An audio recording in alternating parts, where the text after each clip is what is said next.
तैयार रहिए। स्टार्ट। उपाध्यक्ष महोदय, मैं इस बिल का समर्थन करता हूं। मुझे खुशी है कि कृषि मंत्री एक क्रांतिकारी बिल लाए हैं, लेकिन दुख है कि जैसा बिल लाया जाना चाहिए था वह अभी तक नहीं आया है। मुझे खुशी है कि मंत्री महोदय ने बड़ी हिम्मत से यह बिल पेश किया है, परंतु कुछ सदस्यों ने इसका विरोध किया है। उन्होंने इस बात की ओर ध्यान नहीं दिया कि जब तक वनों को हम बचा नहीं रखेंगे और जमीन पर कब्जा करने की लोगों की जो भूख है उसको नहीं रोकेंगे, तब तक हम वनों को नहीं बढ़ा सकेंगे। स्टॉप। पैरा। देश की जो दूसरी सबसे बड़ी समस्या है वह है बेरोजगारी। उसे यही एक विभाग है जो सबसे ज्यादा दूर करता है।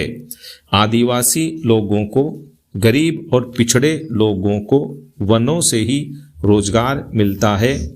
काफी ऐसे लोग हैं जो 6 महीने वनों से ही फल फूल द्वारा भोजन करते हैं। मैं इस विषय में मंत्री महोदय का ध्यान आकर्षित करना चाहूँगा। मेरा क्षेत्र अंडमान निकोबार है जो बहुत हरा भरा है।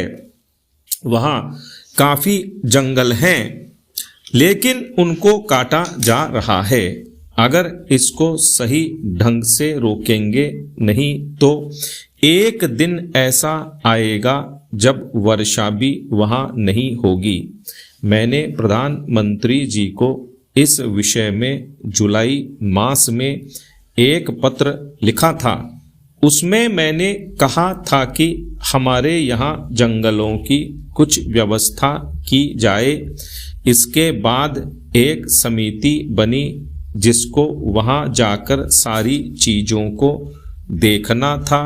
उसकी सिफारिश के अनुसार वहाँ काम होना था। इस समिति को बने हुए 6-7 हो गए हैं, लेकिन यह समिति आज तक वहाँ नहीं जा सकी है। झगड़ा क्या है? झगड़ा यह है कि कनिष्ठ अधिकारी को इस समिति का अध्यक्ष बना दिया गया है। जो वरिष्ठ अधिकारी हैं वे कहते हैं कि हम इसके नीचे कैसे काम करेंगे, उनके साथ कैसे जाएंगे। स्टॉप। इस वास्ते यह जो चीज़ है इसकी तरफ आपका ध्यान जल्दी से जल्दी जाना चाहिए और आपको इसको देखना चाहिए। स्टॉप। फेरा। हमारी जो अर्थ नीति है वह वनों पर आधारित है। जो गरीब लोग हैं उनका गुजारा इन वनों से ही चलता है। जो इमारतें हैं वे लकड़ी की ही बनती हैं। ईंटें वहाँ नहीं बनती हैं। सीमेंट का वहाँ कोई कारखाना नहीं है। इधर से ही वहाँ सीमेंट जाता है। इससे उससे सरकारी काम भी पूरा नहीं हो पाता है, तो वह लोगों को कैसे मिल सकता है। आज सारे देश में एक चर्चा चल रही है कि अंडमान में बहुत टिम्बर है। असम से टिम्बर नहीं आता है, चूंकि वहीं से आ सकता है। इस वास्ते वहाँ पर भी इसका भाव बहुत ऊंचा हो गया है और वह असम से टिम्बर न आने की वजह से हुआ है। लकड़ी के दाम आज इतने अधिक बढ़ चुके हैं कि बेचारे गरीब लोगों को तो अपने घर बनाने में भी बहुत बड़ी कठिनाई का सामना करना पड़ रहा है। स्टॉप। पैरा। सभापति महोदय, मैं सदन का ज़्यादा समय नहीं लूँगा। स्टॉप। मैं केवल 1-2 बातों की ओर वित्त मंत्री और सरकार का ध्यान खींचना चाहता हूँ। स्टॉप। आज बिजली के मामले में राजस्थान की हालत बहुत नाजुक है। स्टॉप। खास तौर से पिछले 5-7 दिनों से गांव में परेशानी बहुत बढ़ गई है। स्टॉप। मैंने देखा है कि कई जिलों में पिछले कई दिनों से बिजली नहीं है। स्टॉप। नतीजा यह हुआ है कि जो फसल बोई गई है उसको पानी नहीं मिल पाया है। स्टॉप। वहाँ पहले से ही अकाल की स्थिति है। बिजली ठीक तरह से न मिलने के कारण किसानों की फसल बर्बाद हो रही है। स्टॉप।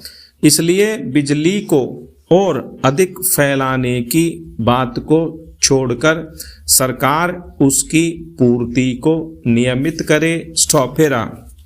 उधर से जो माननीय सदस्य बोलते हैं वे बातें करीब करीब वही करते हैं जो हम कर रहे हैं। दोनों में कोई फर्क नहीं है। वे भी कहते हैं कि महंगाई है, बेकारी है और हालत खराब है। सरकार की तरफ से भी हर एक वक्तव्य को इसी वाक्य से शुरू किया जाता है कि उसे विरासत में खराब हालत मिली है जिसे सुधारने में समय लगेगा। स्टॉप। मैं निवेदन करना चाहता हूं कि सरकार एक अवधि निर्धारित कर दे कि वह कब इस पहले वाक्य को बोलना छोड़ देगी। स्टॉप।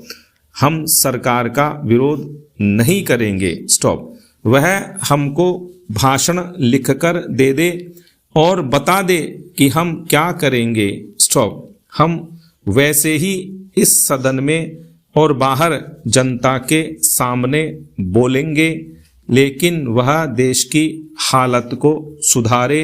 स्टॉप। आज चारों तरफ हालत बिगड़ रही है। आज गांवों में कोई व्यवस्था नहीं है।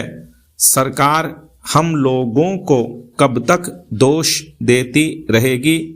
अगर हालत ना सुधरी तो ये लोग भी डूबेंगे, हम लोग भी डूबेंगे और लोकतंत्र भी डूबेगा। स्टॉप।